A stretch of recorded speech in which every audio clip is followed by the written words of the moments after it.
Warahmatullahi wabarakatuh. Alhamdulillahirrahman. Allamal Qur'an, khalaqal insan, 'allamahul bayan. Wassalatu wassalamu ala Rasulillah nabiyyina Muhammad ibn Abdullah habibir rahman wa ala alihi wa sahbihi wa dhurriyyatihi wa ummatihi ahli sidqi wal bayan ila yaumil mi'ad wa fihil mannan wa ba'd. Saudara-saudariku dimanapun berada, alhamdulillah kita mengawali perjumpaan kita pertama terhubung kembali lewat live ini dengan bersyukur pada Allah Subhanahu wa taala kita masih diberikan kesempatan untuk beraktivitas mengawali kehidupan di hari ini, tentunya tersambung lewat waktu Indonesia bagian barat dalam keadaan yang baik, insyaallah disehatkan oleh Allah Subhanahu wa taala dan semoga diberikan bimbingan oleh Allah dalam menjalani hari-hari kita sehingga mampu menenun berbagai macam aktivitas kegiatan kita dengan capaian-capaian maksimal dan bernilai dunia dan akhirat insyaallah. Dalam konteks itu kita akan bersama pagi ini untuk mengaji dan mencoba untuk menghadirkan beragam tuntunan dalam Al-Quran dan Sunnah Rasulullah SAW terkait dengan bimbingan berkemudahan dalam menjalani kehidupan, mencari berbagai macam petunjuk yang mencerahkan dan mengantarkan kita pada kehidupan yang berkemajuan. Tiada lain sumber semua itu seperti yang kita yakini sebagai seorang muslim dan telah dibuktikan dalam perjalanan sejarah, bukan hanya memberikan manfaat pada pribadi kita sebagai muslim, tapi juga memberikan maslahat dalam kehidupan sosial kita, dalam konteks kemanusiaan, memberikan semangat pada kita dalam membangun daerah, membangun lingkungan, dan serta memakmurkan negara dan bangsa tempat kita berpijak. Itulah Al-Quran.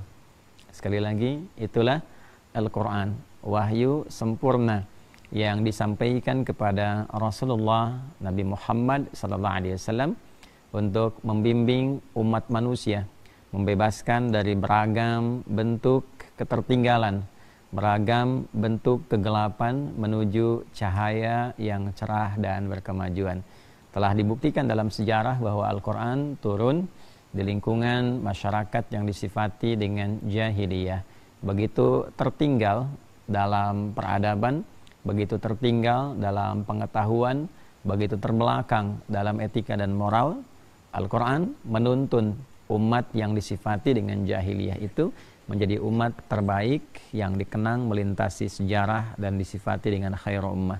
Kuntum khairu ummah ukhrijat linnas ta'muruna bil ma'ruf wa tanhauna 'anil munkar wa tu'minuna billah. Kalian adalah umat terbaik yang pernah terlahir dalam kehidupan, dalam konteks sosial, dalam perjuangan, dalam tatanan kehidupan dunia ini, dan kalian orang-orang yang konsisten untuk menegakkan kebenaran, berbagai macam kemuliaan, mencegah dan menjaga diri dari berbagai perbuatan menyimpang, dan semua dilakukan atas dasar keyakinan kepada Allah Subhanahu wa taala.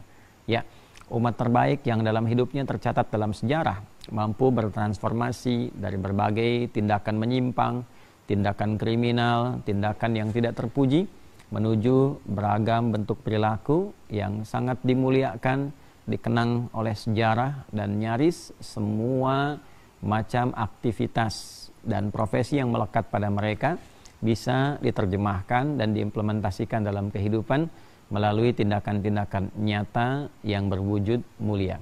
Jika ada orang yang punya kedudukan, maka kedudukannya digunakan untuk melahirkan berbagai macam kebijakan yang bermanfaat untuk umat, bermaslahat secara sosial, sekalipun tampilan dirinya senantiasa konsisten dalam kehidupan yang begitu sederhana, begitu luar biasa mulia dan menjadi inspirasi untuk kita semua. Tokoh-tokohnya sudah banyak kita bisa kenang sampai dengan kini, kita baca, kita akses, dan dibuktikan biografinya yang mampu kita lacak lewat sejarah.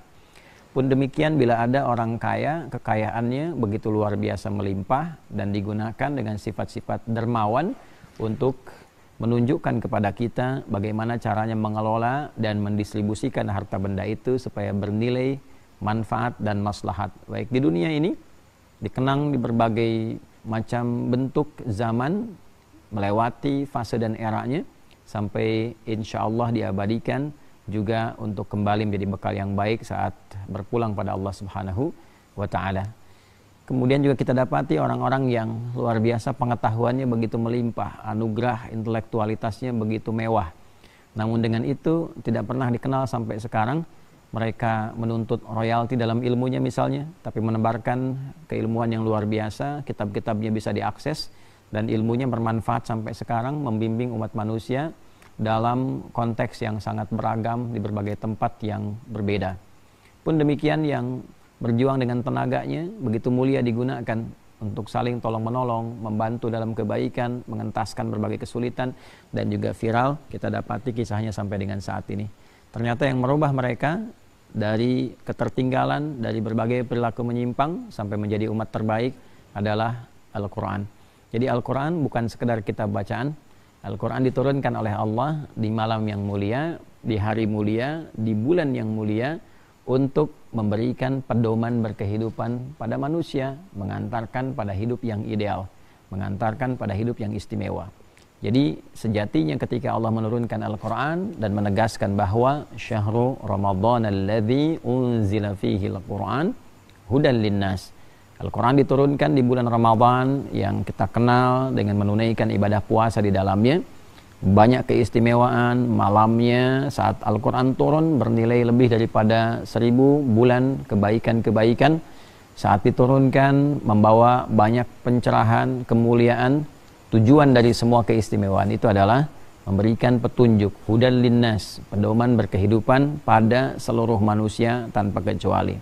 Jadi kehidupan yang kita jalani di dunia ini dan mengantarkan kita kelak saat meninggal pada alam baru, dimensi baru, ruang dan waktu yang berbeda, serta mengembalikan kita pada pencipta kita, seluruh tahapan-tahapan menjalaninya untuk mengantarkan pada bukan sekedar jalan kehidupan yang mudah dan biasa, tapi jalan kehidupan yang istimewa. Sekali lagi, jalan kehidupan yang istimewa. Seluruhnya terdapat dalam Al-Quran. Di 114 surah, 30 juz, 6236 ayat kurang lebih, seluruhnya ternyata adalah inti kehidupan kita. Ini ada di sini. Solusi tentang berbagai macam persoalan kehidupan, berbagai macam hal yang bisa kita dapati sebagai petunjuk dari mulai kita terlahir sebagai seorang anak yang biasa tumbuh menjadi pemuda, pemudi, kemudian juga bagaimana caranya mencari ilmu yang efektif, bagaimana caranya menjalani kehidupan berumah tangga sebagai seorang suami, istri, ayah, ibu, bahkan sebagai anak. Pun demikian ketika menjadi kakek, nenek, bagaimana beraktivitas secara sosial, mencari kerja yang baik, mendapatkan dengan cara yang benar, sampai persiapan untuk pulang, dan bagaimana kita menyiapkan satu kurikulum kehidupan setelah disampaikan keadaan-keadaan yang akan kita lalui, baik di alam kubur, kemudian juga di akhirat, dan indahnya ditampilkan dengan begitu rinci persiapan yang ditawarkan kepada kita untuk dimaksimalkan hingga pertanyaan pada akhirnya, kemana hidup kita akan ditata. Fa'aina tadhhabun. Setelah semua ini dijelaskan, maka engkau akan kemana? Bagaimana engkau menata jalan hidupmu? Itulah Al-Quran. Maka berbahagialah orang Islam khususnya, atau manusia pada umumnya, yang ingin mengambil manfaat dari Al-Quran, yang mendekat kepada Al-Quran. Itu yang menjadikan kami begitu bersemangat untuk menebarkan cahaya Al-Quran, bahkan dalam berbagai keadaan begitu ketat dan tegas kami sampaikan, supaya kita tidak terpisah dari Al-Quran. Al-Quran memberikan bukan hanya petunjuk, bukan hanya pedoman, tapi juga memberikan perubahan pada kehidupan kita menjadi lebih nyata, berkah, dan bermanfaat. Untuk itu, teman-teman sekalian, di edisi subuh kali ini, pagi kali ini, waktu Indonesia bagian Barat, kita akan coba belajar tentang cara cepat berinteraksi dengan Al-Quran, khususnya terkait dengan bagaimana kita berupaya untuk menghafalkannya. Seperti apa standar hafalan yang benar dalam Al-Quran itu, selain mengacu pada bacaannya, juga kepada adabnya. Di atas semua itu adalah standar keberhasilannya. Tentu ada 3 hal yang terkait dengan interaksi kita bersama Al-Quran. Ada yang sifatnya bacaan atau qiraah, ada yang sifatnya kajian atau tilawah, dan ada yang sifatnya hafalan, yaitu hifz, ya, hifdzul Quranil Karim. Nah, kita akan batasi di sesi ini ke aspek hafalan. Untuk yang bacaan dengan kajian, insya Allah di pertemuan lain kita akan kaji dengan lebih seksama dengan izin Allah Subhanahu wa Ta'ala. Sekarang kita masuk kepada aspek teman-teman sekalian, cara cepat untuk menghafal Al-Quran. Baik, sebelum sampai ke titik teknis, saya ingin memberikan satu pembagian informasi. Lebih enak share ya, daripada kita mengajarkan, lebih enak kita share apa yang kita pelajari dari guru-guru kita semua, kita sampaikan kembali sehingga manfaat-manfaat ukhrawinya pun akan mengalir terus kepada guru-guru kita tercinta. Itu adab di antara murid-murid, santri-santri di pesantren. Seringkali kita memulai sesuatu dengan menisbatkan informasi yang kita dapatkan kepada guru-guru kita yang tersambung kemudian pada ajaran Rasulullah SAW yang bersumber dari wahyu Allah Subhanahu wa Ta'ala. Yang dengan itu mudah-mudahan setiap hurufnya bahkan mengalir pahala mulia kepada guru-guru kita, dan semoga keberkahan menyelimuti mereka dan keluarga mereka semua. Teman-teman sekalian, di masa lalu penghafal Al-Quran itu disebut dengan Hamilul Quranil Karim. Hamilu Al-Quranil Karim atau Hamilu Kitabillah. Orang yang mengandung kalam Allah, orang yang mengandung Al-Quran. Nanti kelak akan membedakan dengan yang menghafal hadis. Jadi dulu penghafal Al-Quran itu disebut dengan Hamilul Quran. Nah, penghafal hadis disebut dengan hafidh, ya, untuk membedakan. Jadi hafidh umumnya dilekatkan kepada sosok yang memiliki kemampuan menghafal hadis luar biasa. Ada yang menyebut hafalannya sampai 100.000 hadis. Ya, sanad dan matan. Sanad itu artinya silsilahnya, kan, diterima dari siapa hadisnya sampai kemudian tersambung pada Rasulullah SAW. Jadi begitu ketatnya dalam Islam, informasi yang menjadi pondasi beragama itu nggak boleh sembarangan. Nggak boleh setiap orang berpendapat jadi rujukan, tidak. Ya, ada sistematikanya, namanya sanad, sehingga agama ini terjaga. Tidak ada celah kreativitas bagi setiap orang untuk membuat sesuatu yang baru dalam konteks ibadah, ya, bukan dalam konteks implementasi kehidupan sosial, kehidupan duniawi, atau terapan-terapan fikih yang menghasilkan hal-hal baru. Ya, itu pun secara fikih kaidahnya tetap sistematis, tersusun, bahasa ilmiahnya terkodifikasikan dari sejak awal sampai dengan kini, sehingga agama itu terjaga. Ya, laulal isnad laqala man syaa ma syaa. Kalau tidak ada sistematika semacam ini yang terhubung, maka setiap orang bisa kreatif mengatakan apa yang diinginkan. Nah, ini keunggulan di dalam Islam. Maka penghafal hadis ada yang membatasi kurang lebih 100.000 hadis dengan sanadnya diterima dari siapa, dan itu pun diseleksi kembali secara kualitatif. Ya, kualitasnya apa nih? Apakah sahih? Sahih nanti ada 5 syaratnya dalam ilmu hadis. Mattasala isnaduhu binaqlil adlid dhabiti anil adlid dhabiti min ghairi syudzudin wala illatin qadihah. Ya, ada ketersambungan sana, diterima dari orang yang adil lagi diterjemahkan lagi apa yang dimaksud dengan adil ini. Kemudian ada dhabit, kekuatan hafalannya, ya, bagaimana standar kuat hafalan. Kalau turun sedikit nanti bisa turun tuh. Imam At-Tirmidzi membuat kualifikasi baru menjadi hasan. Jadi kalau kualifikasi dari 100% turun aja misalnya 90% itu sudah lain kualitas hadisnya. Ya, kemudian min ghairi syudzudin wala illatin qadihah. Tidak boleh ada celah-celah tertentu yang dengan celah itu diturunkan status hadis menjadi kualitas tertentu. Nah, nanti ada turunan-turunan tuh, ya. Jadi lemah itu disebut dengan dhaif. Dhaif itu ada turunan lagi. Jadi jangan disimpulkan dhaif ditinggalkan, tidak. Ya, ada turunan, kita belajar tuh, ya. Nanti dhaifnya sanadnya apa nih? Apakah ada celah atau putusnya di tengah-tengah misalnya seperti mu'dhal, atau munqati'nya di mana? Di awal, di tengah, atau di akhir, itu istilahnya lain lagi. Ya, nanti sehingga dari para ulama hadis itu ada ungkapan-ungkapan yang berbeda-beda. Ada la ba'sa bihi misalnya, laisa bihi ba'sun, kan? Dan seterusnya sampai yang paling puncak nanti ada la aslalahu, ya, atau majhul dan seterusnya. Itu istilah-istilah dalam ilmu hadis yang sifatnya khusus. Nanti insyaallah di sesi kajian kami bersama para musyrifah pesantren ada salah satu materi tentang mustalah hadis, ya, ilmu untuk memahami dan mengkaji tentang bagaimana cara kita berinteraksi dengan hadis, sehingga tidak begini hadis sahih. Nah, kualifikasinya apa? Nah, lalu tahap keduanya, bagaimana kita memahami yang sahih itu. Nah, jadi bukan berarti sahih lalu dibawa pemahamannya sesuai kemauan diri sendiri, itu nggak bisa demikian. Ya, ada turunan-turunannya. Ada ilmu untuk mengetahui sanad, ada ilmu untuk memahami matan. Nah, jadi tidak semua yang sahih lalu dengan terjemahan keluar hukum, tidak begitu. Ya, menempatkan yang sahih ini dipahami dengan baik dan ditempatkan bagaimana praktek hukumnya seperti apa. Nah, itu ada ilmunya sendiri. Nah, ini beda dengan ilmu sanad. Ilmu sanad hanya untuk mengetahui yang sahih dengan yang dhaif. Nanti dhaifnya apa lagi, kualitasnya bagaimana. Untuk menggunakan hadis itu dalam konteks amalan, ada ilmu lagi yang kedua nanti.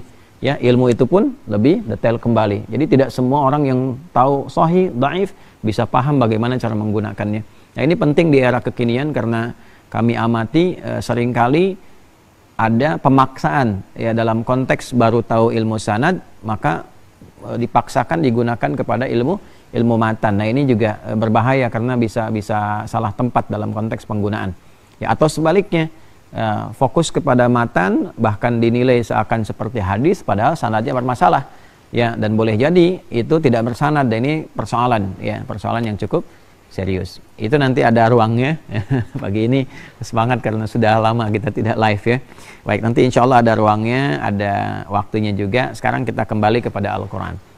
Jadi yang pertama, teman-teman sekalian, untuk ahli Al-Quran dulu disebutnya dengan hamilun. Ya, hamilul Quranil Karim. Jamaknya hamalatun. Ya, hamalatun. Hamilun, jamaknya hamalah. Itu ada kitab yang pernah dituliskan oleh Al-Imam An-Nawawi. Ya, Imam Nawawi Yahya bin Syaraf, itu beliau punya kitab diantaranya At-Tibyan fi Adab Hamalatil Quran. Ya, At-Tibyan fi Adab Hamalatil Quran. Ya, satu penjelas yang sangat terang, timbangan yang sangat nyata dalam menerangkan adab para ahli Al-Quran, para penghafal Al-Quran. Ya? Jadi penghafal Al-Quran pun ada adabnya. Menghafal Quran tidak bisa tiba-tiba langsung memulai hafalan, tidak. Ada adabnya dulu, ada tuntunan etikanya dulu. Nanti dengan itu semua dituntun kita bagaimana berinteraksi yang benar. Itu luar biasa bagi untuk pengajar dan juga pembelajar. Ya, caranya bagaimana, bahkan diatur mulai masuk ke tempat hafalan, cara bersikap kepada guru, nanti manfaatnya pada percepatan hafalan seperti apa. Kembali, kenapa disebut hamilul Quran? Ya, dulu tidak dilekatkan kepada hafizul Quran. Hamil itu artinya dari kata hamala, yang membawa, mengandung. Mengandung itu artinya kan dibawa ke dalam dirinya. Ya, seorang perempuan hamil, ya, hamalathu ummuhu wahnan ala wahn. Ya, ada di Quran misalnya surah ke-31 Luqman di ayat ke-14. Juga ada redaksi yang mirip di Quran surah ke-46 Al-Ahqaf ayat ke-15. Nah, itu hamala, ya, ummi, ibuku mengandung, ummi hamil. Nah, kalau hamil ini untuk perempuan khusus, jadi tidak juga menggunakan tak marbutah boleh, tidak selalu harus pakai tak marbutah kalau sifatnya khusus untuk genre tertentu. Misal perempuan haid, ya tidak harus pakai tak di ujungnya, ya. Misalnya al-mar'ah haid, tidak harus haidah karena memang haid untuk perempuan. Ya, kayak hamil, ya, misalnya kita katakan Fatimah hamil, ya, tidak harus pakai hamilah kalau yang dimaksudkan mengandung dalam konteks ia sedang hamil secara biologis, ya, itu disebutkan hamil. Kenapa tidak pakai tak? Karena yang mengandung perempuan, bukan laki-laki, gitu ya. Jadi jangan dipaksakan laki-laki aja, ya, perempuan aja. Jadi kalau nia aja, tidak perlu menjadi kurniadi atau sebaliknya. Nah, seorang yang mengandung, ibu yang mengandung tentu akan menjaga janinnya dengan baik yang dikandungnya. Ya, tidak mungkin ia memakan makanan-makanan yang merusak kepada janin, berpotensi mencelakai, bahkan diatur olahraga yang baik, makan makanan yang teratur, gizi yang menyehatkan, kan? Kemudian perilaku pun diatur karena tahu sedang mengandung. Nah, itu bahagia. Bahkan beberapa kekinian baru positif saja sudah update status gitu kan, alhamdulillah positif, strip sekian dan sebagainya. Artinya membahagiakan. Nah, Anda bayangkan yang mengandung biologi secara keduniawian saja begitu bahagianya. Maka bagaimana dengan orang yang mengandung Al-Quran dalam dirinya? Nah, maka sifat-sifat itu mesti lebih dalam. Ya, firman Allah ya kandung dalam dirinya. Maka satu kebahagiaan yang sangat mendalam ketika seseorang mulai berupaya mengandung firman Allah Subhanahu wa taala, membawa firman Allah dalam dirinya, dalam hatinya, dalam jiwanya. Jadi ketika ia mendapatkan berita positif, wah ini positif, bahwa ia sudah mulai mendapatkan bagian dari Al-Quran, ia sudah mulai memotivasikan dirinya menjadi bagian dari penghafal Al-Quran, sudah masuk tuh Al-Fatihah dalam dirinya, Al-Ikhlas dalam dirinya, kan? Nah, ini sesuatu yang sangat luar biasa, membanggakan, membahagiakan. Maka dalam saat yang bersamaan, seperti ibu yang sedang mengandung, menjaga janinnya, menjaga bayinya supaya tumbuh sehat, apalagi Al-Quran. Ketika terkandung, dia mesti jaga. Nah, karena itulah tidak dibenarkan bagi seorang penghafal Al-Quran, mohon maaf, merusak hafalannya dengan mengonsumsi makanan-makanan yang dilarang, berperilaku yang menyimpang, sehingga merusak Quran pada dirinya. Anda bayangkan sifat duniawi saja kita jaga baik-baik supaya tidak rusak. Orang-orang sekitarnya menjaga. Masya Allah, istri mengandung, suami kan menjaga, tidurnya dijaga, makanan dijaga. Maka bagaimana dengan ahli Al-Quran? Karena itu jika ada anak yang ahli Al-Quran, orang tuanya mesti menjaga. Jangan sampai ayahnya mencari rezeki dengan cara yang haram. Awas tuh ya, yang anak-anaknya dititipkan di pesantren. Apalagi di Mira, kami kemarin sampaikan pada orang tua. Jangan sekali-kali ayah mencari yang haram. Ya, rezeki Allah sudah atur. Bismillah, kerjakan dengan baik. Dapat berapapun berikan pada anak, itu akan istimewa. Imam An-Nawawi dari kecil itu diberikan ayahnya dan dipastikan sampai beliau dewasa. Ya, Imam An-Nawawi itu meninggal lebih dulu dibandingkan ayahnya. Setelah 7 tahun dari wafat Imam An-Nawawi, baru kemudian ayahnya Sayyid Syaraf itu meninggal dunia. Itu selama hidup dipastikan makanannya halal, walaupun yang diantarkan sederhana. Dari kue kering dengan zaitun, ya itu pun diantarkan dalam sehari sekali diberikan, tapi manfaatnya luar biasa. Sampai sekarang kita masih kenal bagaimana keberkahan menyelimuti hidup beliau, ya, ketawaduan, ya, kemegahan akhlaknya, kemegahan ilmunya, dan beliau begitu tawadhu dan zuhud dalam konteks kehidupan dunianya. Padahal Allah bentangkan dunia untuknya, tapi beliau memahami ma'rifat tentang kehidupan sehingga mengerti mana yang harus diutamakan. Ini yang saya maksudkan. Jadi ketika kita sudah masuk pada lingkar seorang ahli Al-Quran, apalagi penghafal Al-Quran, mengandung firman Allah, maka disebut dengan hamilu kitabillah atau hamilul Quranil Karim, untuk memberikan kesan bahwa ini istimewa. Hamilnya ini istimewa, yang dikandung, yang dibawa firman Allah Subhanahu wa taala, sehingga mesti ada implementasi yang kita buktikan dalam perilaku. Jaga lisan, jaga pendengaran, jaga pandangan, apa yang dimakan mesti baik, gitu kan. Nah, kemudian juga bagaimana Al-Quran ini tetap terjaga dengan sempurna sehingga pertumbuhannya sehat. Kan tumbuh tuh, tumbuh berkembang. Kita akan tahu nanti bagaimana standar-standar keberhasilan dan tipikal-tipikalnya. Seperti apa yang diinginkan oleh Al-Quran dari penghafal Quran yang benar itu. Nah, teman-teman, sebelum kita masuk ke teknis, sekali lagi penyebutan nama ini, jadi kita akan masuk bukan untuk mencetak seorang hafidh. Ya, kalau hafidh itu secara bahasa konteksnya lebih kepada menjaga, menghafal lah kalau sekarang. Ya, sekedar hafal. Jadi setiap orang tuh bisa jadi hafidh, tapi tidak semua orang bisa hamil. Kan? Nah, ini konteksnya sedang menghafal Quran ya. Jadi yang suka motong-motong untuk para kontainer, ya, pencari konten, tolong dicari kontennya itu yang utuh, ya. Kemarin saya agak repot juga tuh. Ya, ini pesantren belum diresmikan, sudah tersebar banyak video peresmian pesantren nih. Ini belum, Bapak Ibu, belum diresmikan. Kemarin itu giat dari kolega kita di Angkatan Udara untuk bakti sosial di lingkungan masyarakat sekitar pesantren. Pusatnya di pesantren, tapi belum diresmikan, ya, karena belum seutuhnya jadi seluruhnya. Insya Allah nanti dikabari, khususnya masyarakat sekitaran. Maaf sedikit ya, karena ini para kontainer atau pembuat konten kadang-kadang tidak sempurna mengutip dan menginformasikan sehingga ada bias di kalangan masyarakat. Nah, kembali teman-teman sekalian, yang kita cetak itu hamilu kitabillah, ya, bukan hafidh. Hafidh dalam konteks itu hanya sekedar dalam konteks bahasa, ya, untuk menghafal, menjaga hafalan itu supaya ada. Tapi hamilu kitabillah, hamilul Quran itu lebih dalam maknanya. Karena itulah kemudian jika ingin menjadi penghafal Quran yang benar, maka yang pertama kita perhatikan ada adab-adab, ada etika, ada standar yang disampaikan oleh Al-Quran. Baik, sekarang kita akan mulai kepada aspek teknisnya.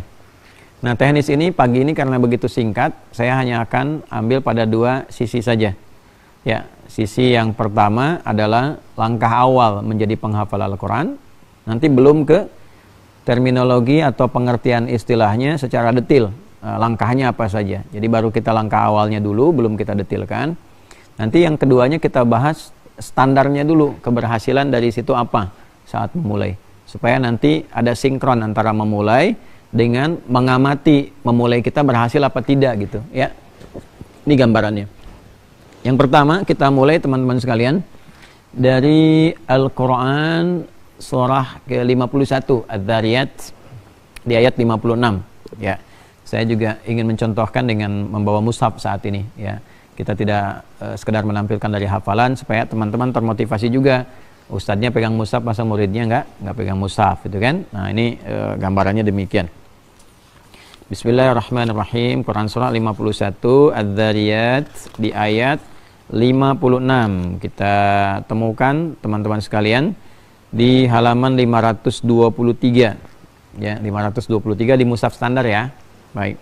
Ini dulu kita cetak nih mushaf Al-Akhir ya. Mudah-mudahan nanti insyaallah ada rezeki kita usahakan cetak kembali ya. Ayat 56 sudah, Quran surah 51. Wa ma khalaqtul jinna wal insa illa liya'budun. Kan? Wa ma khalaqtul jinna wal ins, dan tidaklah aku ciptakan jin dan manusia itu, ya, kata Allah. Teman-teman sekalian di sini penting diketahui ya, di sini yang pertama catatannya ada menggunakan manafi. Kemarin di Jumatan saya sudah terangkan juga, biasanya kalau nafi ketemu dengan isbat. Nafi itu untuk meniadakan, isbat itu untuk menetapkan. Artinya meniadakan setelah ma, atau kadang menggunakan la. Ya kan? Bisa pakai ma, bisa pakai la, bisa pakai laisa, ada, ya kan? Nanti setelah itu biasanya ada illa. Ya, maka yang setelah ma, setelah la, setelah laisa itu kita nafikan, tepikan. Tidak dianggap ya. Nah, nanti yang ditetapkan yang setelah illa, yang diakui yang setelah illa. Misal yang pakai la, kita menggunakan syahadat saja. Ya, la ilaha illallah. La tidak ada, ilaha Tuhan-Tuhan. Jadi kalau pakai la, setelah la ada huruf, kemudian ada harakatnya fathah. Ya, nasab. La ilaha berarti yang setelah la itu ditepikan, dinafikan. Hilangkan semua, nggak diakuin.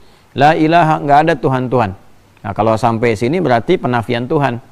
Nah, ketika itu disempurnakan dengan illa, maka illanya tasbit, menetapkan. Yang tadi ditepikan, kecuali yang ini saja yang saya tetapkan. Illallah, kecuali Allah. Artinya kalau sudah mengatakan kalimat la ilaha illallah, berarti dia hanya bertuhan Allah saja. Yang lain ditepikan. Jadi semua sifat Tuhan hanya boleh dilekatkan kepada siapa? Allah. Nah, jadi bagi orang Islam yang rukun Islam pertamanya adalah syahadat, asyhadu, apalagi pakai syahadat tuh, persaksian yang utama. Jadi seorang kan dikatakan saksi itu, bahkan dalam dunia hukum positif juga, ya kan? Saksi itu kan melihat, mendengar, mengetahui, merasakan, gitu kan? Nah, kalau dia pun tak mampu melihat, ya, dia mendengar, tak mampu mendengar, dia mengetahui dengan ilmunya, tak mampu mengetahui dengan ilmunya, dia merasakan, ada keyakinan pada jiwanya. Nah, itu persaksian namanya. Ya kan? Kita tak mampu melihat Allah sekarang, saat ini, karena dimensinya berbeda, begitu agungnya Allah, tapi diberikan tanda-tanda penglihatan di alam. Ya, inna fi khalqis samawati wal ardi wa ikhtilafil laili wan nahari la ayatin liulil albab. Alam ini diberikan tandanya oleh Allah. Ya, kita nggak bisa melihat secara langsung saat ini, tapi tanda-tandanya ada, ya kan? Baik, kita tidak bisa melihat angin, tapi tandanya ada, bahkan bisa kita rasakan, ya, anginnya nggak kelihatan. Kita nggak bisa melihat ekspresi bahagia itu mana sih, kan nggak kelihatan. Sedih itu mana, wujudnya mana, ya, tapi kita diperlihatkan ekspresinya. Oh, ini ketawa, berarti bahagia. Oh, ini cemberut, berarti ada persoalan. Oh, ini isek-isek, berarti pilek gitu kan, dan sebagainya. Nah, ini kalau dengar suara isek-isek, ada satu tuh reporter kita yang pilek kayaknya, ya. Nah, itu tanda-tanda itu nampak dalam kehidupan kita, ya, nampak. Jadi dari tanda itu kita kenal hakikat. Nah, itu poinnya, ya. Dari dalil kita kenal madlul. Dalilnya mana? Kenapa harus tahu dalil? Untuk mengenali objek. Objeknya apa? Walaupun objek nggak ketahui, dalilnya ada. Itu gambarannya. Jadi tidak menepikan esensinya. Jangan langsung dikatakan tidak ada. Ya, kan kita tanya buktinya dulu. Ya, kejadian seorang hakim membuktikan kejadian itu nampak, kan hakimnya nggak pernah tahu kejadiannya bagaimana. Tapi tanda-tanda itu mengarahkan pada kejadian yang sesungguhnya dan diyakini, keluarlah putusan. Nah, kan seperti itu. Ya, bagaimana hakim meyakini, bagaimana jaksa menuntut, ya, bagaimana pengacara membela, kan nggak pernah tahu kejadiannya bagaimana. Bukan pelakunya, nggak pernah ada di situ, tapi bisa menyimpulkan sebuah hukum dan diikuti oleh semua, dipatuhi, ya, bahkan diagungkan dalam konteks tertentu.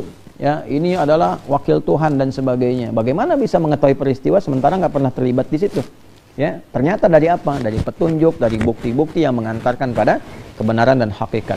Ya, demikian kita juga meyakini Allah Subhanahu wa taala wujudnya, ya kan, keberadaannya, ya, mewujudnya, keberadaannya, wa huwa mujidul wujud, yang menghadirkan semua hal yang wujud. Dengan cara apa? Dengan tanda-tanda yang hadir di sekitaran kita. Ya, yang kita rasakan, kita dengarkan, dan kemudian ada ilmu dari semua itu yang mengajarkan. Karena itu syahadat pakai ilmu. Quran surah 47 ayat 19. Fa'lam. Maka mesti punya ilmu. Annahu, untuk meyakinkan dan menetapkan la ilaha illallah, tidak ada Tuhan selain Allah. Nah, kalau kita ingin menetapkan, makanya dalam akidah itu Islam itu indah sekali. Silahkan riset untuk membuktikan kebenaran Allah. Sampai yakin betul. Makanya pakai ilmu. Kalau nggak pakai ilmu nanti dikasih sarung, ya pindah keyakinan. Kasih biskuit, pindah keyakinan. Sekarang dikasih janji-janji, cuma dengan I love you, hilang. Gitu kan. Tauhidnya itu, ilmunya yang bermasalah. Makanya belajar. Ya, belajar. Di Islam tuh luar biasa di Quran. Sampai logikanya dibangun. Kenapa mesti Allah? Logikanya apa? Lalu dikomparasikan, di-compare. Ya, dibandingkan misalnya dengan keyakinan-keyakinan yang ada. Didialogkan itu. Sehingga akal kita mencerna. Nah, kalau sudah yakin, patuh. Kalau sudah yakin, patuh seutuhnya. Nah, itu namanya la ketemu dengan illa. Bisa pakai laisa. Ya, laisa fil qa'ati illa Ahmad. Ya, di ruangan ini nggak ada siapapun kecuali Ahmad. Nah, illanya menetapkan cuma ada objek satu orang, yaitu siapa? Ahmad. Yang lain ditepikan. Nah, demikian di sini pakai ma. Wa ma khalaqtul jinna wal ins. Dan tidaklah, kata Allah, aku ciptakan jin dan manusia itu. Ya, jadi teman-teman sekalian, ada satu hal yang saya ingin sambungkan dulu. Wa ma khalaqtu al-jinna wal ins. Maknya di sini itu menggunakan nafi dengan pemahaman yang tadi. Jadi seakan-akan ditepikan, nggak ada jin, nggak ada manusia tercipta. Illa, kecuali tujuan hadirnya manusia itu liya'budun, menjadikan seluruh aktivitasnya sebagai ibadah kepada Allah Subhanahu wa taala. Jadi mohon maaf kalau bahasa tingginya tuh begini, kalau ada manusia itu wujud tapi nggak ibadah, seakan-akan tidak teranggap tuh penciptaannya. Ya, gitu kan? Ya, diciptakannya untuk apa? Ibadah. Dalam bahasa lain, kalau ada orang hidup tapi tidak ibadah, dia melenceng dari misi kehidupannya. Maka kita pastikan semua bagian kehidupan kita bernilai apa? Ibadah. Nah, termasuk apalagi intinya keterkaitan dengan Al-Quran. Jadi yang pertama, kalau ingin dipercepat oleh Allah kemampuan kita untuk bisa menangkap, apalagi menghafal Al-Quran dengan baik dan benar, hasil yang bagus, maka niatkan sebagai ibadah. Ini penting, ya, niatkan. Nah, dasar-dasar utamanya niat. Nanti penjelasnya ada di hadis-hadis. Para ulama menyantumkan hampir pembahasan setiap bidang dalam kajian hadis itu menyertakan hadis ini dulu sebagai hadis standar. Termasuk di Al-Bukhari. Al-Bukhari itu ada 97 topik pembahasan, ya, ada tema-tema di dalamnya. Tema pertamanya itu kitab Bad'ul Wahyi, ya, kitab permulaan wahyu. Nanti setelah itu ada kitabul iman, kitabul ilmi, dan seterusnya. Nah, ini kitab Bad'ul Wahyi ini tentang permulaan wahyu, tapi dibukanya dengan hadis standar ini. Ya, an Abi Hafsin qala haddatsana qala an Abi Hafsin Umar bin Al-Khattab radhiyallahu ta'ala anhu, ya, an Nabi sallallahu alaihi wasallam qala innamal a'malu binniyat wa innama likulli imri'in ma nawa faman kanat hijratuhu, ini dia ya, lidunya yusibuha aw imra'atin yankihuha fa hijratu ila ma hajara ilaih. Kalau yang mau lebih lengkap, faman kanat hijratuhu, ya, ini siapa yang hijrahnya, ya, ini yang paling indah. Tolong jadikan standar, ya, lillahi wa rasulihi, diniatkan karena Allah dan Rasulnya. ya fahijratuhu ilallahi wa rasuli, maka hijrahnya itu, peralihan aktivitasnya itu akan dinilai berdasarkan ketentuan yang Allah berikan, diberikan pahala dengan standar yang Allah berikan, wa rasuli, dan Nabi yang jelaskan, Rasul jelaskan. Jadi standar yang pertama, ada orang yang nanti langsung kita kaitkan dengan pembelajaran kita, yang nanti menghafal Qur'annya itu standarnya standar ibadah yang benar. Apa itu? Lillahi wa rasuli. Ya. Innamal a'malu binniyat. Semua pekerjaan kita, aktivitas kita, standar penilaiannya dan standar keberhasilannya bergantung pada niatnya. Demikian dalam bahasa yang singkatnya. Ya, innama adatul hasri, membatasi sebuah hukum. Amal jama' dari kata amal. Amal artinya perbuatan yang dinilai, dievaluasi, dipertanggungjawabkan. Maka semua perbuatan kita disebut amal karena dinilai, dievaluasi dalam hisab, dan dipertanggungjawabkan di hadapan Allah Subhanahu wa taala. Ada kitab, Iqra kitabak ya kafa bi nafsika al-yawma 'alaika hasiba. Buka kitabmu, itu nilaimu. Ya, sekarang hasil evaluasimu bisa kamu lihat, bisa tampak di hadapanmu. Maka yang dapat tangan kanannya dia gembira, yang di kirinya bermasalah, ada yang di belakang punggungnya itu yang celaka. Ya kan? Kemudian teruskan teman-teman sekalian. Nanti cara kita menata aktivitas itu, mulailah berpikir yang sistematis, berpindah dari yang pragmatis kepada hal-hal yang membawa manfaat dalam kehidupan. Ya, maka cara kita mengalihkan perbuatan yang tak penting kepada yang penting disebut hijrah namanya. Ya, faman kanat hijratuhu ilallahi wa rasulih, maka siapa yang hijrahnya didasarkan pada ketentuan dan ridha Allah dan Rasulnya. Walaupun hadis ini berbicara tentang motivasi hijrahnya Ummul Qais, ya, ini seorang yang mengejar seorang perempuan bernama Ummul Qais. Jadi motivasi hijrahnya karena calonnya yang dicintainya ini hijrah, maka dia pun hijrah karena calon, karena ingin menikahinya. Ya kan? Nah, maka orang-orang yang benar hijrahnya ini contoh saja, al-ibratu bi umumil lafdhi la bi khususis sababi. Hukum itu mengacu kepada ketentuan umumnya, bukan karena sifat sebab tertentunya. Jadi walaupun sebab tertentunya karena motivasi orang hijrah saat itu ke Yathrib, kelak bernama Al-Madinah Al-Munawwarah, karena keinginan untuk mendapati seorang calon istri, maka dibuat hukum umum oleh Nabi. Ya, berpindah pada yang baik itu, memulai yang baik itu, motivasinya begini yang benar. Apa yang benar itu? Motivasinya adalah lakukan karena Allah dan Rasulnya. Faman kanat hijratuhu ilallahi wa rasulih. Siapa yang hijrahnya karena Allah dan Rasulnya. Maksudnya niatkan sebagai ibadah. Saya menghafal Quran ini niatkan sebagai ibadah karena Allah. Kalau sudah karena Allah, maka hukum Allah akan dijaga. Apa yang Allah pengen? Ya, supaya cepat tuh bagaimana yang Allah inginkan? Apa perintahnya? Apa larangannya? Wa rasuli, apa penjelasan Rasulnya? Allah sampaikan kepada Rasul, Rasul jelaskan kepada kita. Bagaimana ketentuan menghafal Quran dengan benar, dengan cepat itu. Nah, ini poinnya. Jadi ada yang pertama dia mengerjakan lillah wa rasuli. Itu poin. Ya, di kalau ilah itu ada fase. Kalau kita menggunakan lam, ilahnya dialihkan kepada lam, itu percepatan, akselerasi. Ya, jadi kalau kita katakan ilallah wa rasuli, nah itu ada proses yang kita akan ikuti. Kalau kita ingin percepat proses itu, gunakan lam. Ilahnya robah kepada lam, lillah wa rasuli, ya kan? Baik, itu satu. Atau nanti ada motivasi yang kedua, ya, lidunya yusibuha, karena ingin masalah dunia, aspek materi. Nah, jadi akan ada nanti penghafal Quran yang menghafal karena motivasi dunia. Mohon maaf ya, karena itu saya sering kali murid-murid khusus saya minta tidak ikut MTQ misalnya, musabaqah, perlombaan dan sebagainya. Ya, kalaupun ada yang ikut syaratnya ketat sekali untuk belajar, jangan terlalu sering. Ya, kalau levelnya itu untuk mempelajari, bukan karena konteks dunianya. Nah, salah satu godaannya apa? Ini menghafal Quran karena pengen juara atau karena pengen hafal Quran dengan benar, ya kan? Karena pengen ijazah, pengen sanad, atau karena pengen Qurannya hafal dengan baik.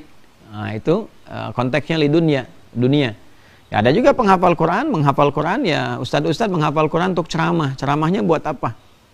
Ya, mencari ridha Allah, mencari petunjuk Rasulullah, atau mencari duniawi.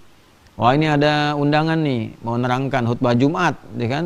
Nah, cari, sekarang buka Google, ngapalin ayat di jalan. Buat apa? Supaya khutbahnya bagus. Terus dapat amplop, diukur, ya, dinilai-nilai. Nah, kalau seperti itu berarti dunia yang dicari. Ya, aturan Allah beda lagi, wala tamnun tastakthir. Kalau memang mau dakwah dengan isi Quran, nah, maka orientasinya bukan untuk apa? Dunia. Nanti akan ditemukan yang seperti itu, penghafal Quran, ada yang sifatnya menghafal, ada yang sifatnya menghafal itu untuk mengajar, tapi motivasinya bisa berbeda.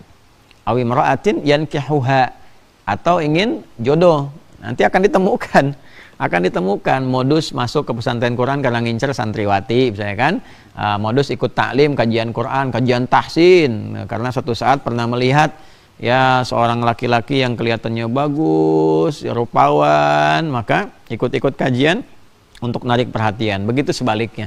Nah, ini hal-hal demikian bukan teoritis, tapi dalam kehidupan real bisa terjadi.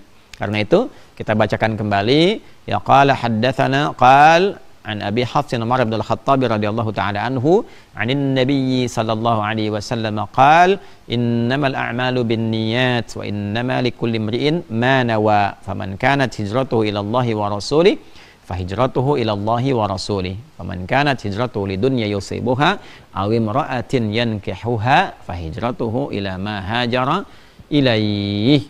Maka yang pertama, yang paling penting adalah niatkan untuk kepentingan ibadah sesuai dengan tujuan hidup kita. Ya, ini dasarnya. Jadi kalau ingin dipercepat oleh Allah, niatkannya karena Allah. Itu. Kalau niatnya bukan karena Allah, ya itulah yang didapatkan. Dunia ya dunia yang dapat. Ya, hal-hal lain ya hal lain yang didapatkan. Tapi kalau kita lakukan karena Allah, maka insya Allah percepatannya pun diberikan oleh siapa? Allah Subhanahu wa Ta'ala. Nah, kaidah ibadah ini, kaidah niat, ikatannya satu. Ya, apa itu? Nanti ditafsir lagi dengan sempurna di Al-Quran surah 98 Al-Bayyinah ayat 5 ya. Coba dibuka lagi Al-Bayyinah ya. Walaupun insya Allah kita semua menghafal, tapi membiasakan pegang mushaf supaya dalam hafalan-hafalan kita itu ada nanti sifatnya penjaga ya. Setelah Al-Qadar surah 97, kemudian Al-Bayyinah surah 98 halaman 598 sebelah kiri. Ayat kelima ya. Ayat kelima di pembukanya. Wa ma umiru illa liya'budullaha mukhlishina lahuddin. Nah, ini tadi di Quran surah 51 ayat 56 jelas disampaikan, wa ma khalaqtul jinna wal insa illa liya'budun. Tidaklah aku ciptakan jin dan seluruh manusia itu kecuali menjadikan aktivitasnya sebagai ibadah kepada Allah, kan? Nah, kemudian di sini cara untuk meniatkan menjadi ibadah itu syaratnya wa ma umiru. Nah, mak lagi tuh.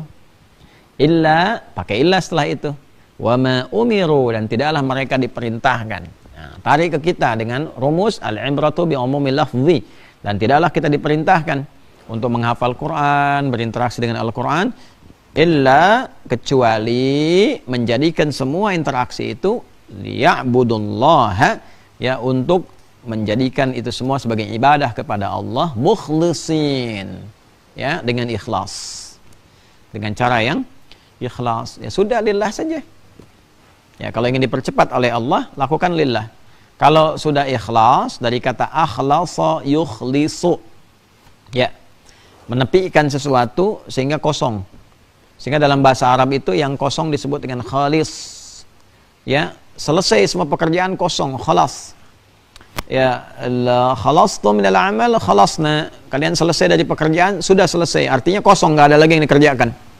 Ya, air yang kosong dari campuran sehingga bening, bersih, nggak ada campurannya, kosong. Al-ma'ul khalis. Labanan khalisa, susu murni, nggak ada campuran, ya, susu murni nggak ada campurannya, khalis. Akhlasa, menghilangkan segala campuran sehingga bersih, ya. Kemudian sifatnya disebut dengan ikhlas, orangnya disebut dengan mukhlis. Mukhlis itu orang yang berusaha ikhlas, berusaha terus berusaha. Nah, kalau yang mendapatkan keikhlasan sudah berusaha, Allah kasih, atau anugerah yang Allah berikan, namanya mukhlas. Jadi ada mukhlis, ada mukhlas. Mukhlas misalnya Quran surah 15 Al-Hijr di ayat ke-40, illa ibadaka minhumul mukhlasin. Ada hamba-hamba Allah yang dijaga dari provokasi serangan-serangan setan. Setan menggoda dari depan, belakang, kanan, kiri. Ada golongan hamba yang dijaga oleh Allah, yaitu orang-orang yang mendapatkan anugerah keikhlasan. Illa ibadaka minhumul mukhlasin. Untuk berusaha ikhlas itu namanya mukhlis. Nah, jadi kalau ingin memulai hafalan Quran, dipercepat, diberikan akselerasi, maka berusahalah untuk ikhlas. Ya, kalau berusaha artinya ada godaan dalam prakteknya, ada tantangan. Ya, macam-macam nanti godaan-godaannya, berbagai hal motivasinya, apakah itu target ujian, target setoran, ya semua kita ikhtiarkan, tapi semua tepikan, ya tepikan semua itu. Yang penting saya Allah ridha, yang penting senang dengan apa yang saya bacakan, apa yang saya niatkan. Kalau sudah seperti itu, insya Allah ada percepatan. Ya, betapa kalau kita dampingi penghafal Quran karantina di At-Taisir itu, ya teman-teman nanti satu kali mungkin insya Allah kalau Allah kehendaki kita bikin rame-rame ya, menghafalnya bareng-bareng gitu supaya lebih semangat.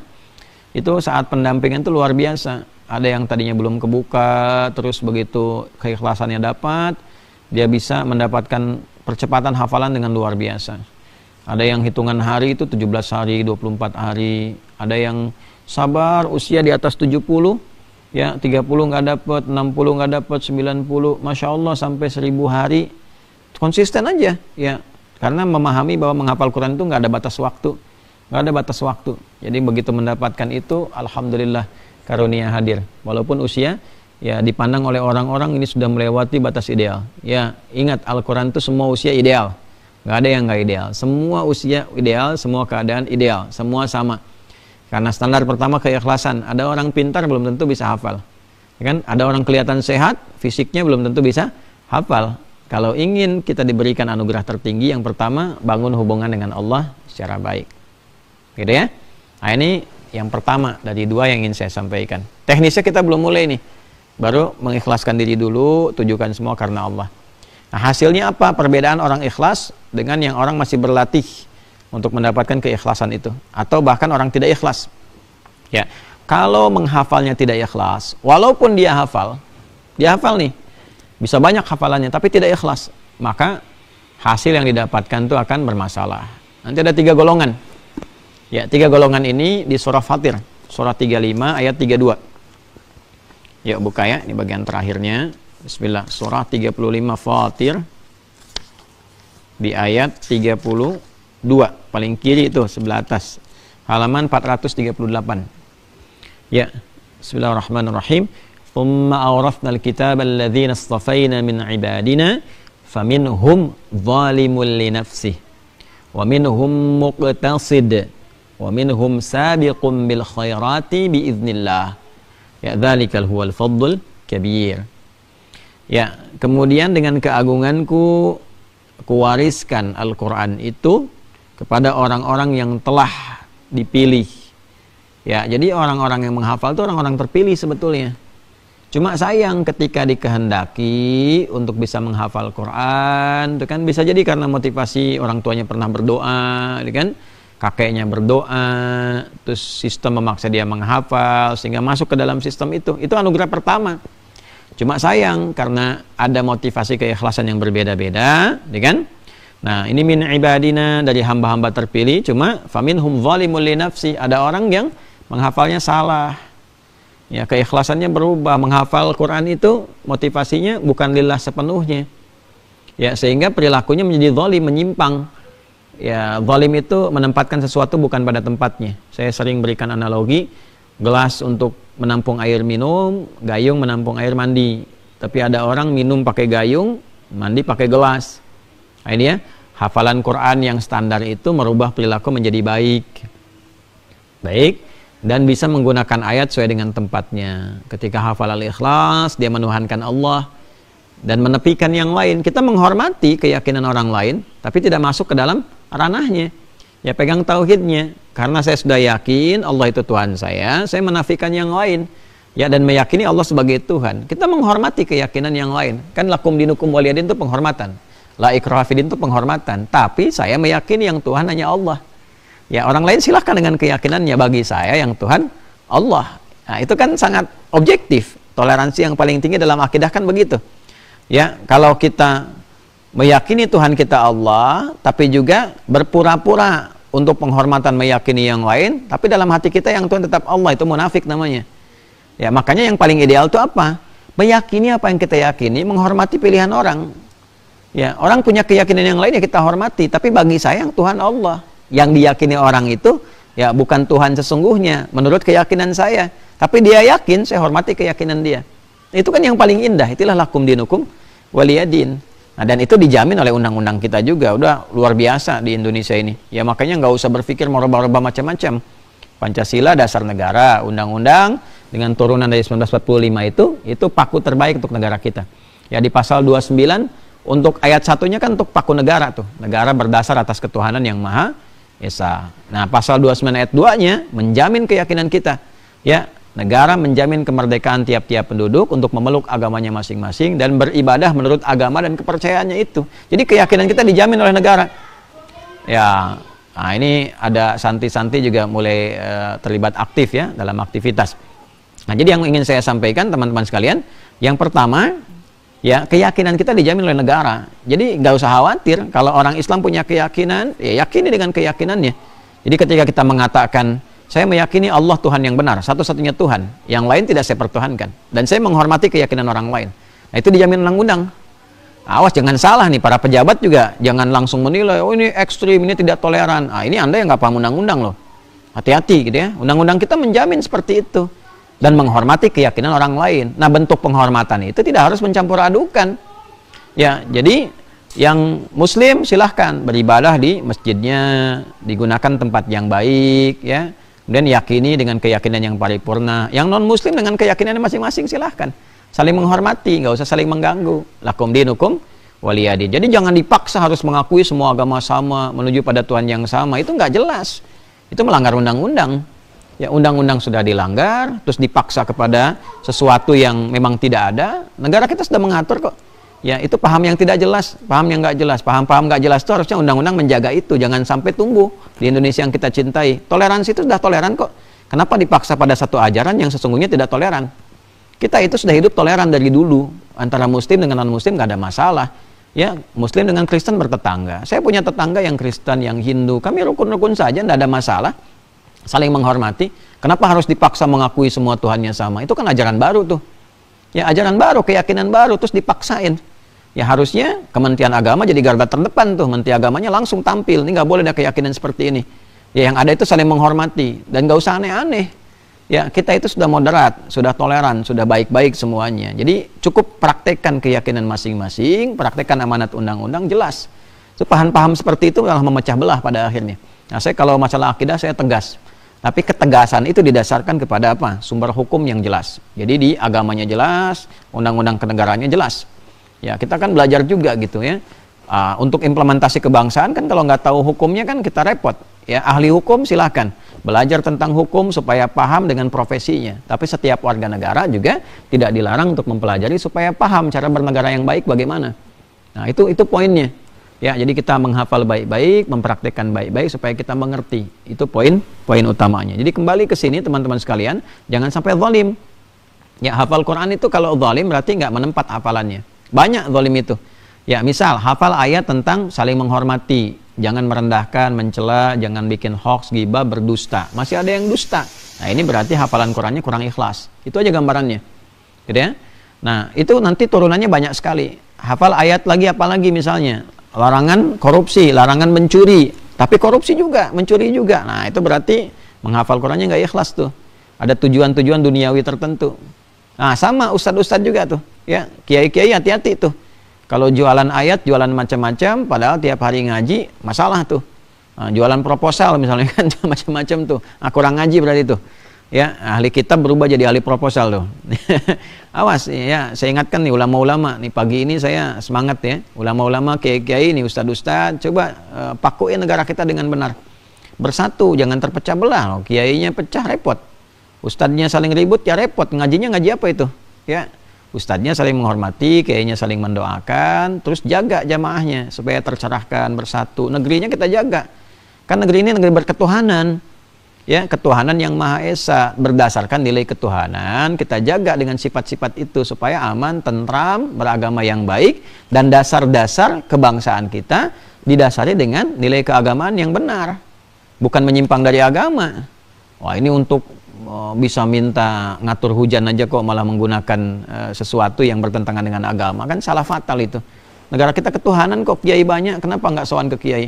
Minta para ulama, doa yang benar. Tuntunan ada, dari doa minta hujan sampai doa menahan hujan sampai ngalihkan hujan tuh ada. Ya, jadi nggak perlu bawa yang macam-macam gitu ya dan sebagainya. Nah ini kan negara ketuhanan. Jadi kalau kemudian dipraktikkan tidak dengan konteks begitu, melanggar undang-undang juga. Ya, negara berdasar atas ketuhanan yang Maha Esa. Turunan ketuhanan itu nilai-nilai agama. Artinya kalau ada praktek dalam kehidupan, etiknya itu menggunakan standar agama. Ya, nilai etik dari agama itu namanya takwa. Tujuannya takwa. Kita di Islam itu sholat meningkatkan takwa, puasa bertakwa, haji takwa, ada semua. Ya, kalau mau dicek silakan, dari Al-Baqarah aja sudah ada takwa. Dzalikal kitabul la raiba fihi hudal lil muttaqin. Siapa muttaqin itu? Dari mulai iman dan salat. Alladzina yu'minuna bil ghaibi wa yuqimunas shalah. Salat untuk meningkatkan takwa. Kita puasa ujungnya takwa. La'allakum tattaqun. Ya ayyuhalladzina amanu kutiba alaikumus syiyam kama kutiba alal ladzina min qablikum la'allakum tattaqun. Ini yang umrah, yang haji, bekalnya apa? Takwa. Wa tazawwadu fa inna khairaz zadit taqwa. Ya, kemarin baru kurban itu ujungnya apa? Takwa. La yanalallaha luhumuha wala dima'uha walakin yanaluhu taqwa minkum. Nah, itu saripati dari ajaran agama itu sifat takwanya. Puncak tertingginya tuh, ajaran etik tertingginya itu namanya takwa. Takwa membentuk karakter moral. Ya, dari moral nanti ada etos, dari etos menuntun logos, dari logos keluar patos. Nah, itu secara filsafatnya. Jadi kalau orang ingin pantas, patos dalam mengemban apapun, mesti ada ilmu, logos. Ilmunya dibimbing oleh etik. Makanya etik di atas ilmu. Ya, etik itu di atas undang-undang, tuh etik yang paling pertama. Nah, yang dibentuk dari etik itu dari sifat takwa. Karena itu di kerangka undang-undang kita itu dipakunya dengan takwa. Coba di pendidikan.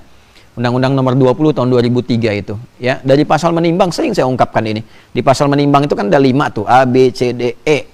Ya, di B-nya itu jelas Undang-Undang Dasar 1945 mengamanatkan pemerintah mengusahakan menyelenggarakan satu sistem pendidikan nasional yang meningkatkan keimanan dan ketakwaan pada Tuhan Yang Maha Esa serta akhlak mulia.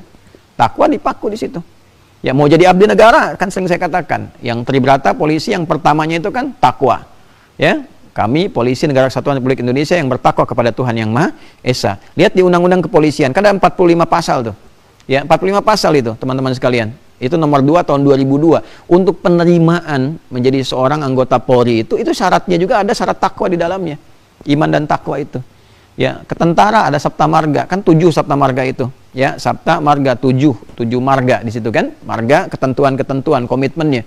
Ya, dari yang kami warga negara Indonesia yang bersendikan Pancasila. Kemudian yang kedua patriot. Yang ketiga itu kan ksatria. Ya. Ya, lihat kan silakan dicek, kami ksatria ya Indonesia yang bertakwa kepada Tuhan Yang Maha Esa, membela kebenaran, kejujuran dan keadilan. Takwa. Dibawa kemana lagi? Hakim. Nih hakim-hakim nih. Hati-hati nih hakim. Teman-teman hakim kan ada pancadharma kan 5 etik tuh dari ksatria sampai tirta. Nomor 1 kan ksatria. Ksatria itu siapa? Takwa. Silakan cek di pancadharmanya hakim. Nah, jadi sesungguhnya negara kita, negara beragama, maksudnya apa? Berlandaskan pada nilai keagamaan dalam menjalankan kehidupan berbangsa bernegara. Bukan negara agama, tapi bukan juga negara liberal, bukan sekuler. Hati-hati. Negara kita bukan sekuler, bukan negara agama, tapi melandaskan kehidupan berbangsa bernegara pada nilai-nilai agama. Jadi lebar kita ngajinya tuh. Nah, maksud saya apa? Maksud saya, kalau kita menghafal Quran dengan benar pun, nah maka praktekkan dalam kehidupan kita dan jangan takut mempraktekkan itu. Kenapa takut? Dijamin undang-undang, tapi praktekannya dengan benar. Nah, jadi kalau ada orang Islam belajar Qurannya baik, nggak mungkin zalim, nggak mungkin menyimpang, kata-katanya kasar, lo ngajar kok kasar, gitu kan? Nah, atau mohon maaf, kelihatannya halus tapi dalamnya kasar. Kok belajar dalil hanya untuk menyerang orang, bikin konten untuk nyakitin orang, apa itu? Ya, lalu mengatakan ini Quran yang mana? Ya, ini sunnah yang mana? Ada standar ini dan standar ini tersanadkan, ada sanadnya. Nah, yang belajar seperti itu pasti putus sanadnya itu. Kalau sudah putus dhaif. Kalau dhaif itu nanti kualitasnya di 3M itu yang paling berbahaya. Ya, kalau mungkar, mautruk atau maudhu'. Mungkar diingkari, matruk ditinggalkan, maudhu' palsu. Nah, itu kan masalah. Nah, jadi kalau ngajinya benar, Quran yang kita baca itu, maka apa yang terjadi? Ada golongan yang zalim karena kurang ikhlas. Kedua, muktasid, ikhlasnya baru pendek, hanya untuk pribadinya. Jadi belum bisa berbagi. Ya, ada tipikal kelihatan dalam kesehariannya, ya mojok-mojok di tiang-tiang, baru ngulang-ngulang, tapi belum jadi imam, belum mengajarkan, kan? Itu muktasid. Nah, yang sejati, kita bagian akhir, wa minhum sabiqum bil khairati biidznillah. Ada orang yang memang ahli Quran ini ikhlasnya betul-betul ikhlas dan dia pionir dalam setiap kebaikan. Jadi apapun dia berusaha mempraktekkan Qurannya. Intinya kalau menghafal Qurannya benar, pasti yang pertama terjadi perubahan hidupnya menjadi lebih baik. Kalau ulama sekarang menyimpulkan ahli Quran itu hal pertama yang didapatkan pada dirinya kelembutan. Apapun profesinya. Jadi nggak ada batas dalam profesi. Anda jadi sekalipun misalnya buruh harian, buruh lepas, ya kan? Kemudian pengajar, ya, atlet, tapi ingin jadi ahli Quran, pasti akan beda. Akan beda demi Allah saya katakan. Baru ngaji walaupun hafal satu ayat itu, sikapnya akan lain. Ada kelembutan, ada ketentraman, ya kan? Ada kedamaian dalam berbagai hal perilaku kehidupannya. Dan kalau sudah dapat itu, nah ini dzalika huwal fadlul kabir, itulah keutamaan yang paling agung, yang paling istimewa. Jadi yang istimewa itu di penghafal Quran bukan kemampuan hafal Quran dengan ayatnya, dengan nomornya, sisi kanan, kiri, pojok dikit, pojok kiri ke bawah, bukan itu. Nah, itu kalaupun ditampilkan ya niatnya hanya kemudahan, bukan menunjukkan hafal gini, tidak, ya. Nah, tapi kalau ada orang-orang yang tujuannya hanya ingin diklaim, punya kemampuan dan sebagainya, itu yang salah. Jadi yang paling utama adalah yang istimewa, yang bagus, berapapun yang dia hafalkan dari Quran itu merubah kehidupan dia menjadi lebih baik. Hafal ayat lisan, lisannya lebih baik. Hafal ayat telinga, telinganya lebih baik, sampai ke ujung bagian tubuhnya. Nah, sekarang mari kita evaluasi. Ya, sama-sama seluruhnya tanpa kecuali, termasuk diri kita juga, termasuk dalam ceramah ini di pagi hari ini, jangan sampai juga setan kan seringkali datang mengganggu tuh. Ya, jadi kita memang tujuannya betul-betul kalau lillah itu tidak ada kepentingan untuk mengecilkan orang atau juga na'udzubillah menjelekkan, menyudutkan orang, tidak. Kita jauhkan semua sifat-sifat itu, kita turunkan hal-hal yang kita harapkan Allah ridha dengan semuanya itu. Karena itu teman-teman sekalian, tidak mudah ya kita mengajar itu. Saya walaupun online ini tidak mudah mengajar. Kadang-kadang berlatih diri dulu supaya tidak ada dorongan-dorongan yang terbawa kepada konteks duniawi khususnya. Kan kita ngajarin orang tapi kita gagal pada diri pribadi, kan musibah, ya.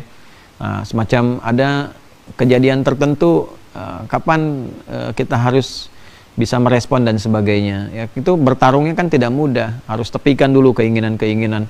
Wah, jangan sampai ada kesan bahwa oh ini karena ada kejadian viral, ikut di dalamnya supaya ikut komen, ikut gini supaya viewernya banyak. Itu kan juga satu hal yang mesti dihindari. Ya, tidak baik hal-hal demikian. Karena itu kita coba. Ya, kemarin seorang pejuang besar, ya Syekh Ismail Hani yang meninggal dunia, ya butuh 1 hari kita untuk merenungi, mengukur diri, kontemplasi, muhasabah. Dari kejadian Rabu kita baru bisa merespon hari Kamis, kan. Nah, supaya juga apa, banyak hal, jangan sampai cuma ikut numpang respon, hanya ingin viral, hanya ingin begini. Na'udzubillahi min dzalik. Ya, bagaimana kita mengikhlaskan, berusaha dengan baik, kemudian mendoakan, belajar, menata diri kita dulu, lalu kita berusaha mengajak orang dalam hal-hal demikian pada hal-hal yang insya Allah Allah ridhai dalam kebaikan. Ini kan tidak mudah. Nah, jadi membuat konten agama itu nggak sama dengan konten-konten duniawi. Bukan hanya ini numpang-numpang penjelasan, numpang rame, ada berita ini ikut komentarin, tidak seperti itu. Niatnya itu yang tidak mudah untuk dijaga. Nah, jadi teman-teman sekalian, itu yang kita mulai di kesempatan pagi ini. Mudah-mudahan bermanfaat. Mohon maaf kalau ada pelebaran-pelebaran dalam inti-inti materi, karena kadangkala itu dibutuhkan apa yang sedang kita ingat. Insya Allah berjumpa kembali secara live esok hari subuh. Kami ada di Masjid Al-Azhar di Jakapermai yang di Bekasi, ya, di Kalimalang. Insya Allah subuh kajiannya melanjutkan Adabul Alim wal Muta'allim, kemudian dilanjutkan di Tanah Kusir. Ya, tolong catat ya, bukan Tanah Suci, Tanah Kusir. Di Tanah Kusir di Bendi di Masjid An-Nur jam 7:30 insya Allah. Jadi dari Al-Azhar langsung ke Tanah Kusir, baru kemudian kita bersambung kembali pada sifat-sifat terbatas. Untuk adik-adikku yang insya Allah akan berangkat untuk beasiswa ke luar negeri, dipersiapkan dengan baik. Kita hari Ahad siang menuju sorenya, insya Allah ada pembekalan kami siapkan, dan mohon dipastikan semua berkas disiapkan. Yang kedua, seluruhnya gratis ya, karena insya Allah tiket sudah ditanggung, biaya-biaya yang lain ditanggung, uang saku juga kami siapkan. Jadi kalau ada orang iseng menghubungi ini itu minta biaya, itu pasti palsu. Ya, yang kami siapkan insya Allah sepanjang kita mampu kita siapkan. Kalau ada hal-hal yang patut untuk dibagi, kami sampaikan dalam keadaan yang terbuka, tujuannya apa dan sebagainya. Tapi sejauh ini insya Allah dengan izin Allah dimudahkan oleh Allah Subhanahu wa Ta'ala. Demikian, semoga berkenan. Mohon maaf seringkali banyak berbuat salah, khilaf, semoga dengan kerendahan hati bisa dimaafkan dan semoga Allah mengampuni kita semua. Allahumma taqabbal minna innaka antas sami'ul alim wa tub 'alaina innaka antat tawwabur rahim. Allahumma ij'alna min ahlil Qur'an waj'alil Qur'ana sahiban lana fid dunya nuran lana fil qubur wa syafi'an lana fil akhirati ya arhamar rahimin. Wa sallallahu ala sayyidina Muhammad wa ala alihi wa sahbihi ajma'in wa akhiru da'wana subhanakallahumma rabbana wa bihamdika nashhadu an la ilaha illa anta nastaghfiruka wa natubu ilaik walhamdulillahi rabbil alamin. Assalamualaikum warahmatullahi wabarakatuh.